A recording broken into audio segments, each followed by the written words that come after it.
कविता और साहिल नाम के दो भाई बहन होते हैं। उन दोनों को पुरानी चीजें इकट्ठा करने का बहुत शौक है। वो पुरानी दुकानों में जाके पुराने खिलौने खरीद कर लाते थे। एक दिन वो एक पुरानी दुकान में जाते हैं।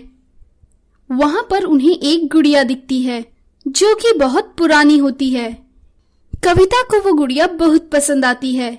वह उस गुड़िया को लेकर अपने घर आ जाती है।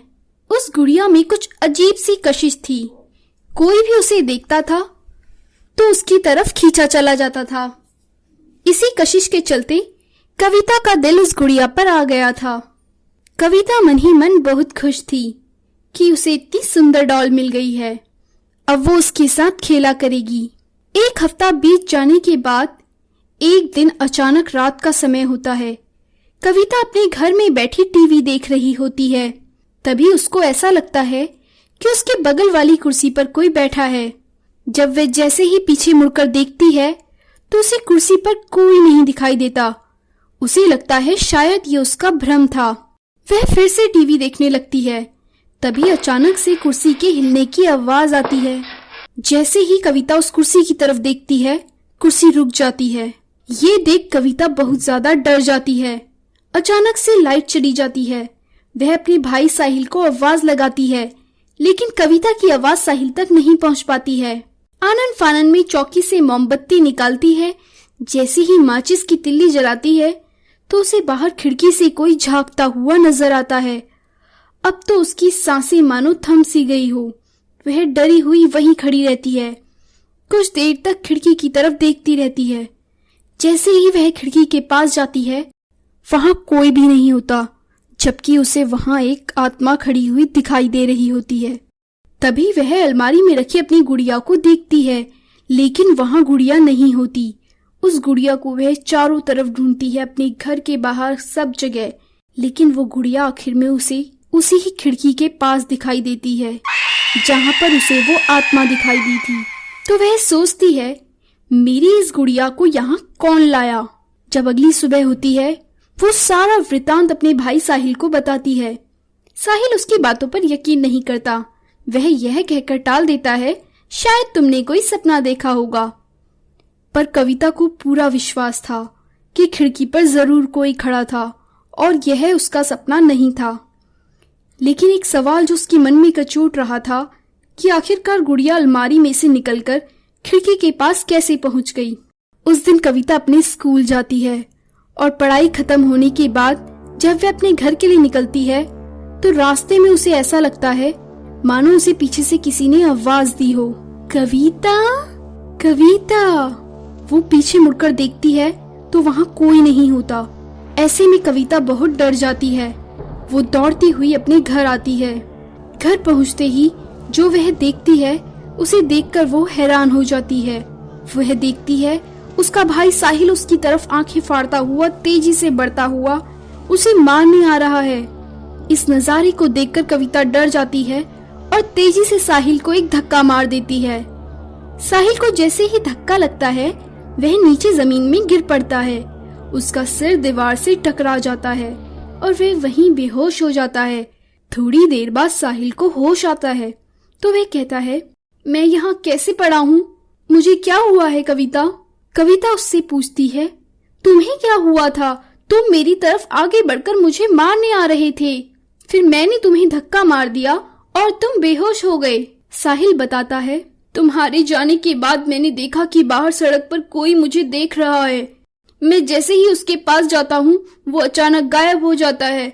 मैं यह देखकर दंग रह जाता हूँ और अपने कमरे में आ जाता हूँ। और फिर जैसे ही मैंने गुड़िया को देखा तो पता नहीं मुझे क्या हो गया। ऐसा लगा कि मेरे अंदर कुछ घुस गया है। इस गुड़िया में जरूर कुछ राज छुपा है, हमें कुछ पता करना चाहिए। साहिल की बात सुन कविता को थोड़ा थोड़ा समझ में आने लगा, क्योंकि उसी दिन उसे रास्ते में पीछे से किसी ने आवाज दी थी। यह सब देख कविता उस दुकान वाले के पास जाती है और उससे पूछती है, आपने जो गुड़िया मुझे दी थी वह गुड़िया आपकी दुकान में कहाँ से आई। दुकानदार कहता है, यहीं पास में एक घर है जो बहुत पुराना है, वहां से मैं लेकर आया था। कविता उस दुकान वाले से कहती है, बाबा वह गुड़िया श्रापित है क्योंकि इसने मेरे भाई पर हमला किया था और उसके शरीर में कुछ आत्मा जैसी चीज घुसी थी। मुझे बहुत डर लगता है बाबा, प्लीज बताइए मुझे क्या करना चाहिए। दुकानदार कहता है, बेटी मैं नहीं जानता था इसके अंदर कोई आत्मा बसी है, नहीं तो मैं इस गुड़िया को कभी अपनी दुकान पर नहीं रखता। हाँ, लेकिन मैं तुम्हें उस जगह जरूर ले जा सकता हूँ जहाँ से मैंने यह गुड़िया प्राप्त की थी, क्योंकि वह जगह मेरे घर के पास है। ऐसा कहकर दुकानदार कविता को उस घर में ले जाता है। वह घर अब खंडर बन चुका होता है। वहाँ अब कोई नहीं जाता, क्योंकि बहुत लोगों का मानना है कि उस घर में आत्माओं का डेरा है। कविता जैसे ही आगे बढ़ती है वैसे ही किसी ने उसका पैर पकड़ लिया। वह बहुत छुड़ाने की कोशिश करती है पर उसे कोई दिखाई नहीं देता। वह आगे बढ़ती है। नीचे एक कमरा होता है जिसमें तंत्र मंत्र विद्या का एक चोकर दिखाई देता है। वह बहुत डर जाती है। वहाँ वही गुड़िया बंधी हुई होती है। जब वह अपनी पास वाली गुड़िया को पर्स से निकालती है तो वह गुड़िया चौखट पर गिर जाती है। उस गुड़िया में से आत्मा निकलती है। वो आत्मा कहती है, ए लड़की, तू यहाँ क्यों आई है? कविता उससे पूछती है, तुम कौन हो और हम दोनों भाई बहनों को क्यों परेशान कर रही हो?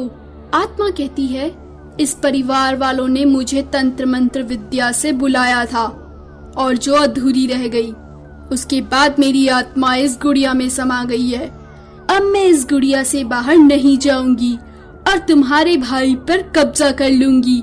मैं तुम्हारे भाई का शरीर चाहती हूँ, मैं उसके अंदर घुस जाऊंगी। कविता बुरी तरह डर जाती है।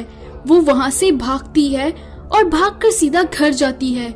घर जाकर वह देखती है कि उसके भाई के ऊपर उस आत्मा का पूरा साया आ चुका है।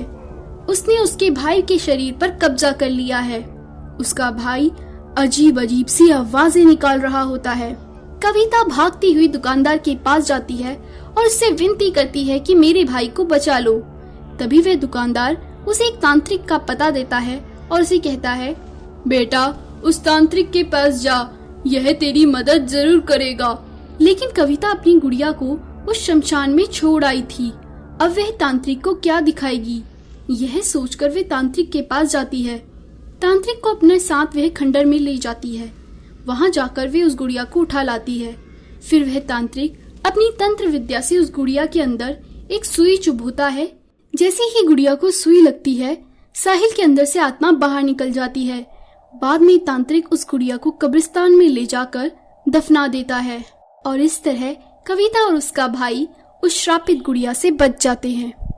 ऐसी ही और कहानी सुनने के लिए हमारे चैनल को सब्सक्राइब करें और लाइक बटन दबाना ना भूलें।